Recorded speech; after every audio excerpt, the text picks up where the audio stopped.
Hello neighbor, this is Curt with Etrailer, and today we're going to take a look at the snow tire chains from Titan Chain on our 2025 Hyundai Palisade with 245/60 R18 tires. Now, if you've gone ahead and purchased these tire chains and you've got some experiences to share, go ahead and leave those in the comments below. We love to share your stories with other neighbors so they can make the best decision for themselves.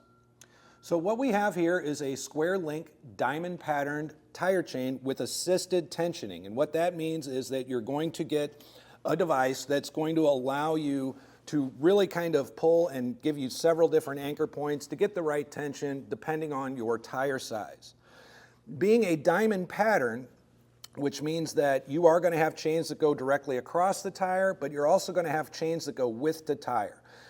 A diamond pattern is really going to help with handling on the road, your steering and things like that. It's also going to give you good forward and backward motion as well. Being a square link, it's going to give you a nice edge to it that's really going to help bite into some of that ice and snow. And it's really actually a pretty simple setup to do because this being assisted tensioning is a tire chain that you don't have to get underneath the vehicle to make all of your connections.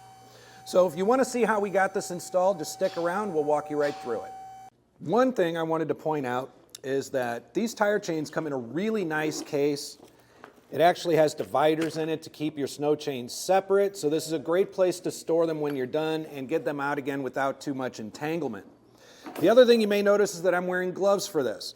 Two reasons for that. One, tire chains have some slightly sharper edges for a reason. They're meant to bite into ice. There's some areas that could pinch you, so keeping your hands safe is important. The other thing is that, generally speaking, when you're applying tire chains, you're likely going to have gloves on because the weather has been so bad.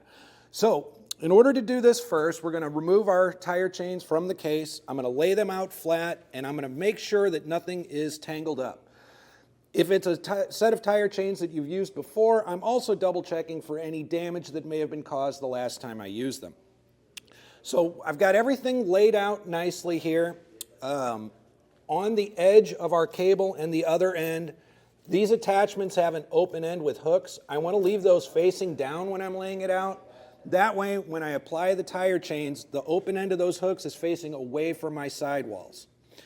So if I've got it all separated out like this, I separated this section here. What I'm going to do is bring this around the front of the tire and feed it through.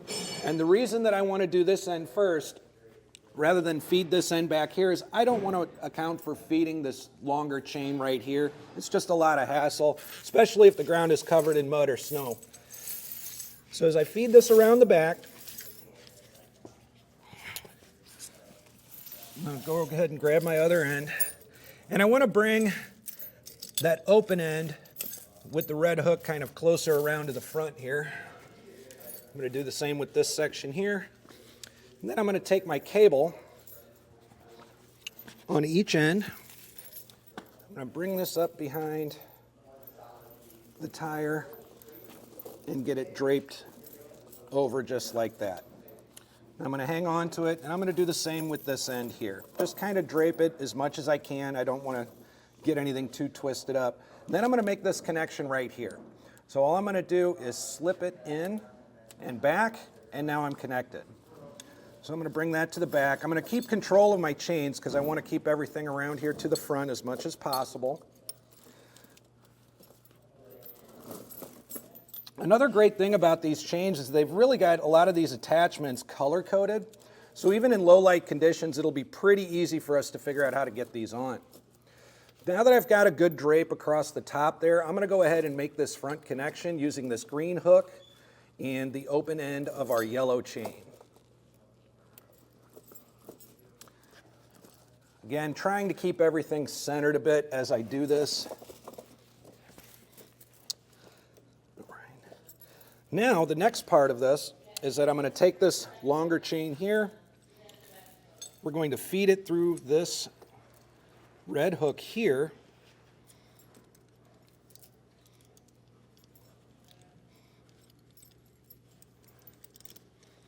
And I'm going to pull it tight. As I pull that tight, double checking to make sure everything's good and centered here. You are going to see some looseness down here on the bottom at first, but we're going to address that in just a moment. So after I get a good tight pull on that, I'm going to feed it through the first loop. There are 2 loops here because this chain can accommodate several different tire sizes, but in the case of our Palisade today, we're only going to use this first loop. This end here is rubber and can stretch a bit. So what I'm going to do with the hook facing out, I'm going to bring it across right up here and get it hooked in. Now we've got a pretty good tight fit here, but we've still got some of this looseness at the bottom to account for. So the next step I'm going to take is I'm going to roll it forward a few feet, roll it back a few feet, let the chain shift a little bit, and then I'm going to come back and adjust my tension strap here. Once that's all settled and everything is completely tightened down, we're going to be able to hit the road safely. So there's a look at the snow tire chains from Titan Chain with assisted tensioning on our 2025 Hyundai Palisade. I'm Curt with Etrailer. Thanks for stopping by.